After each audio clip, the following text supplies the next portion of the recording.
Good to be back with you on The Talk Monster. I am Yaffee, spelled Y-A-F-F-E-E. Just a reminder. I got that one. That's Steve Abramowitz, though, I need to apologize to him. I've called him everything that I can think of. Everyone gets his name wrong. And so far, I've not gotten it right yet.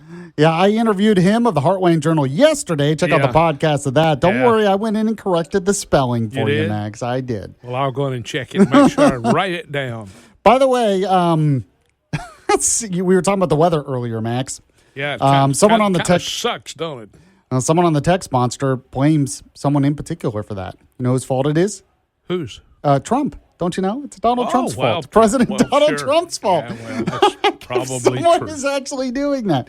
Did somebody really blame it on the president? Well, he says that Trump gutted NOAA employees to include some forecasters. Now, I seriously doubt that affects anything we're talking about here. They found a way to blame Trump. Some folks are just all caught up. Didn't even mention Trump at all in that. And someone blamed Trump. It's funny. All right, joining me on the show right now, Olivia Lupia. She is a reporter for the Tennessee Conservative, which you can read every day at TennesseeConservativeNews.com. Olivia, thank you so much for coming on.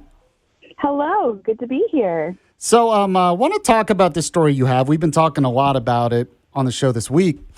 But suburban Tennessee neighborhoods apparently are a target, at least that's according to Congressman Andy Ogles, when it comes to illegal aliens and some of these cartels and everything else. Talk about that. Yeah, I think, honestly, that's not a surprise to anyone, but it's nice to hear somebody admit it, I think. And Congressman Ogles, he held a press conference on Memorial Day at the Tennessee State Capitol, and he talked about a lot of things, but he specifically referred to 3 illegal aliens who were recently arrested in East Tennessee, basically to point out that, you know, we've kind of been focusing on, big sanctuary cities, and it's the big cities is kind of where the concern is, but that's not the truth. I think he said something to the effect of the illegal invasion, I think is the word he used, that plagues our state isn't just hitting big cities. They're targeting suburban neighborhoods. And he actually had a lady speak at his press conference who testified to that effect. She was out of the house. Illegal immigrants broke into her home to rob her home, and her 15-year-old daughter was home. And thankfully had the wisdom to hide and was not discovered during this thing. But case in point, they're not just in the big cities anymore. It's literally an invasion throughout the whole state, and obviously not just Tennessee, but all over the country. Yeah, I played the audio yesterday on my show of the woman you were talking about who gave her testimony. And, of course, in the background, you could hear protesters banging on the windows and all kinds of stuff. Just kind of crazy.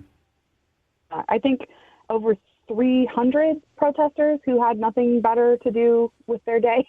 Yeah, on Memorial Day, too. On Memorial Day, yeah. Super, super good look for progressive leftists, of course. Literally showed up and banging on the doors, banging on windows, all sorts of stuff, harassing law enforcement, every trick in the book that they like to whip out, thinking that they're having an effect. But you know, to Ogle's credit, just continued on and called it out and allowed some of our state reps to even have a voice and talk about what they've been trying to do. I did find it funny that some leaders like Jack Johnson and others were talking about stopping illegal aliens and all that stuff when this is the first year that they've actually done anything about it. But we also got to hear from Rep. Gino Bolso, who tried his darndest to get the Trump Act passed earlier, which was really aggressive would have been very aggressive in combating illegal aliens and all that kind of stuff. So it was, you know, a lot of good came out of it. We'll see what actually happens with the congressional investigation. I had the opportunity to talk to Michael Knowles a few days ago, and we were chatting about that, and he said, I wouldn't bet my house on it, but super impressed with the way that Representative Ogles is calling it out, and hopefully we'll see some productive response because of it. Yeah, I mean, I've been talking about that on the show a lot. I heard an interview recently with Andy Ogles, congressman out of that area. I'm going to play some of the cuts of that later on in the show. But yeah, it's going to be hard to pin down exactly if the mayor violated the law here. He definitely walked up to the line, and he's definitely basically admitting that Nashville's a sanctuary city. but it's going to be hard to pin down and prove that he broke the law and then actually impeded ICE. Yes, well, and I agree. However, as of today, we're seeing reports coming out that prove that he, in fact, doxed a bunch of ICE and DHS officials. So that could actually be helpful in building a case against him, because that's a big no-no. And I believe, I'm sure we've all seen the clips of Tom Homan himself talking about how he's getting ready to pay a personal visit to Nashville. Yep. Which, if you're in charge of a sanctuary city, that never spells good things for you. So I think there's some legitimacy. I think, I know I'm getting ready to take a deeper look into those doxing documents and see what's really going on. I also have questions, and this is something that I'm hoping to be able to follow up on, about whether the mayor is liable under the law that was passed through the special session earlier this year that basically makes any elected official personally not only accountable in their government position or elected position, but personally liable for promoting or voting for any sanctuary city policies. And I believe, according to the law, it doesn't have to specifically say, hey, we want to be a sanctuary city. It's voting for, policies that would encompass the idea of sanctuary cities. So I believe there might also be an avenue there. But again, that requires a little more digging, which will be interesting to see how it all plays out. Yeah, I think the strongest case isn't necessarily against the mayor, but that state representative who was like bullying members of ICE and Tennessee Highway Patrol and did it live on video, I believe on Instagram video. That's pretty bold. She asked and Ben. Yeah, that was, it was bold. I'll give her that. Yeah. But definitely, I think something pretty concrete to go after there. I'm not sure how she refutes that under any circumstances. Yeah, we'll see what happens. Olivia Lupia is a reporter for the Tennessee Conservative. Got to move on to some other Tennessee news items here. You have a story about how more books have been removed from the Knox County Public Schools in compliance with Tennessee law. Talk about this. Yes, this is continuing to be, I think, one of the biggest battles across the state.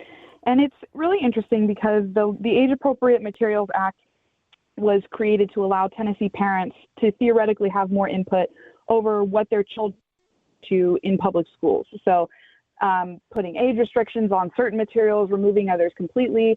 Now, the law has been criticized for being a little bit vague in the standards it's supposed to uphold.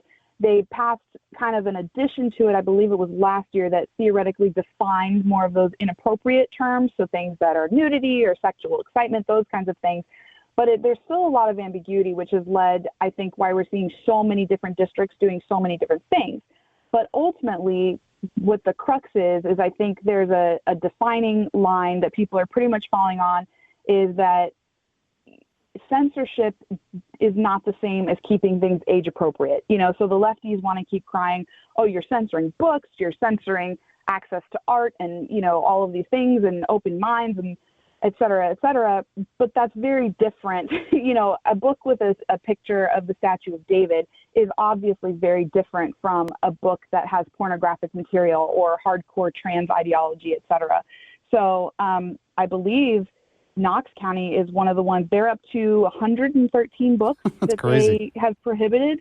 And I don't remember if it was Knox County. I don't think it was. I think it was another county. There have been a couple of questionable districts that have pulled some weird books like Shel Silverstein's Light in the Attic. It's like, why would you? That's what? That's a little extreme. Wow. Yeah, it was a little bit much. Like I said, I can't remember which district it was, but overall, I think we're seeing really good things come out of this because, again, it's about protecting the innocence of children, not trying to censor their access to materials that will broaden their horizons. Again, an anatomy book that shows reproductive systems is obviously not inappropriate, whereas there's a lot of books, that are labeled as young adult fiction that are basically describing pornographic scenes or heavily implied, or again, shoving that, LGBT trans ideology, just cramming it down their throats. So it's an interesting line for sure. Yeah, and what we're probably seeing, at least in some cases, and we've seen this across the country and other stuff dealing with DEI or whatever, is malicious compliance, where those who really don't want to remove anything, they remove things that really should be acceptable, but they're trying to make a point, and trying to say it's censorship when it's like, no. But, Yeah, I agree with you. We have never, ever believed that young kids should have access to all different kinds of reading material. Ever. Especially in schools and public schools that are funded by taxpayers. So this idea that, okay, a lot of this stuff is not appropriate, we should get rid of it. Oh, that's censorship. No one has ever thought that about getting rid of things that are inappropriate for kids. So it's interesting wordplay when they call it censorship, but it's not really what's going on. So now go ahead. No, well, I think it's interesting too is no one's stopping these parents from allowing the kids to read these books in their own home.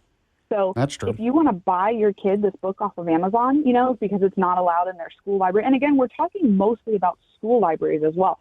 Some counties have even gone further and are reducing materials in public libraries. But you're, again, primarily talking about school libraries that are accessible to students in the school. So if it's not accessible in the school, you can either check your local library if your library is not, complying with these statutes, or you can buy it at home if your parents want to buy it for you. So again, like you said, there's this wordplay, and then this malicious compliance is laughable, really. Olivia Lupia is a reporter for the Tennessee Conservative. Real quick, we're talking about education. Some good news in education, at least I think. Governor Bill Lee signed this bill increasing elementary student recess times. Yeah, it's great. We don't get as many wins to report on as we'd like to, so this is really awesome. I actually had the privilege of following this group. They had reached out to us and was able to kind of get their full story and and really just started as a couple of moms who were concerned. They started up here in Clarksville that just realized their kids weren't moving enough, and they weren't performing well in school. And when they traced it kind of all together, just not getting outside, not getting activity. And turns out because their kids were only getting 15, maybe 20 minutes a day of, quote unquote recess, which then they further discovered a lot of times includes lining up, putting away your lunch boxes, those sorts of things, which, I don't remember that being a part of tetherball time when I'm in school. But so they started kind of a crusade to petition the Clarksville-Montgomery School Board to increase recess times. They were actually really successful there. They kind of got dubbed the recess moms as more moms came along and advocated for their kids. They ended up launching a statewide effort, which has now become a national effort, which is really exciting.